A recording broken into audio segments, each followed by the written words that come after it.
Bonjour tout le monde et bienvenue à l'École des entrepreneurs du Québec, Campus Montréal. Je m'appelle David Descaries et je suis conseiller en gestion ici à l'école. Donc mon rôle est surtout axé sur financement, sociofinancement et comptabilité. Dernièrement, j'ai été appelé à collaborer avec l'accélérateur artisan de Quartier Artisan, entre autres là, pour faire de la formation et du coaching sur ces sujets financiers qui, j'en suis certain, là, vous emballent énormément. Qu'est-ce que c'est le coût de revient? Bien, essentiellement, c'est toutes les dépenses de l'entreprise qu'on va attribuer à chacune des lignes de produits et ça va nous permettre de calculer le coût de revient unitaire. Le coût de revient unitaire devient en quelque sorte le prix plancher en dessous duquel on ne peut pas vendre, sinon on vend à perte. En fait, ça va nous permettre de s'ajuster pour le prix de vente. La chose à éviter, évidemment, c'est de coller le prix de vente sur le coût de revient. Ça nous servira de base de comparaison.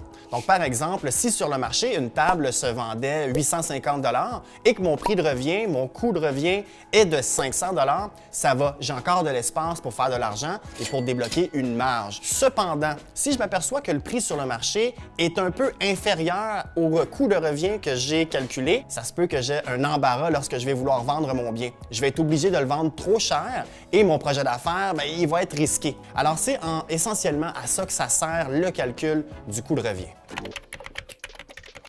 Pour calculer le coût de revient, j'imagine qu'il existe bien 150 façons de le calculer différemment. Moi, ce que je vous propose, c'est une méthode simple en 5 étapes de le calculer et ce sera en masse pour vous, les entrepreneurs. On va se donner un exemple pour comprendre un peu mieux le sujet. Mon entreprise fabrique et vend des meubles. L'entreprise a des dépenses de 50 000 au total, donc production ainsi que les coûts administratifs et tout ça. Et qu'on produit 100 unités, donc disons 100 tables. Est-ce qu'on va faire un calcul très simple? C'est qu'on va prendre 50 000 divisé par les 100 unités produites, ce qui va nous donner un coût de revient unitaire de 500 $.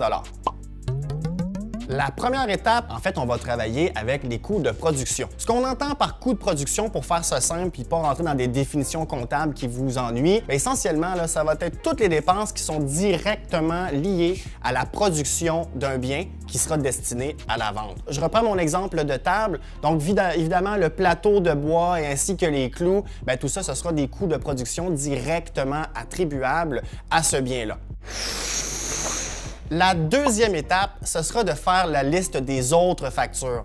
Alors, toutes les autres dépenses qui ne sont pas directement liées à la production du bien. Alors, on passe entre autres, bien sûr, au loyer, au chauffage, le personnel administratif, le marketing, parfois le personnel de vente. N'oubliez pas, par exemple, des dépenses comme les publicités sur Facebook. On l'oublie souvent lorsqu'on fait la préparation, mais ce sera bien important d'y aller exhaustivement pour ne pas oublier des dépenses et de surestimer la profitabilité de votre entreprise.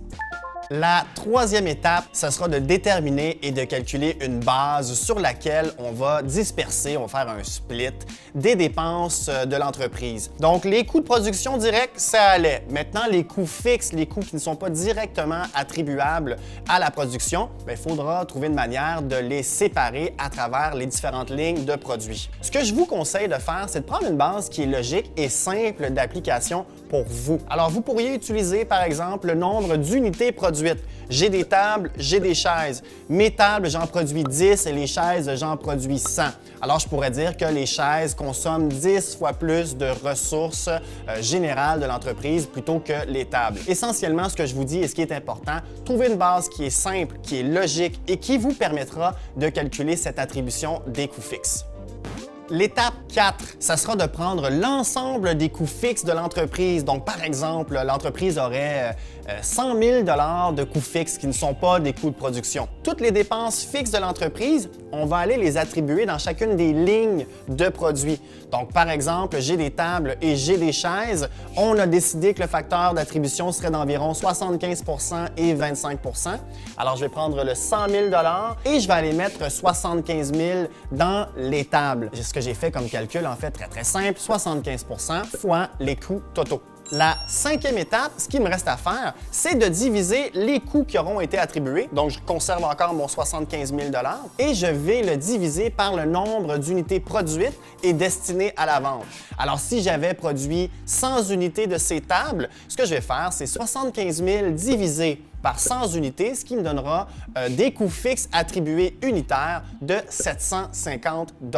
Pour avoir le coût de revient total, je vais additionner cette attribution, donc ce 750 $-là, aux coûts de production qui sont déjà propres à la table. Alors disons que ça me coûte 500 $ produire la table. Je vais ajouter l'attribution que j'ai fait des coûts fixes, le 750 $, et donc au total, j'ai un coût de revient unitaire de 1250 $.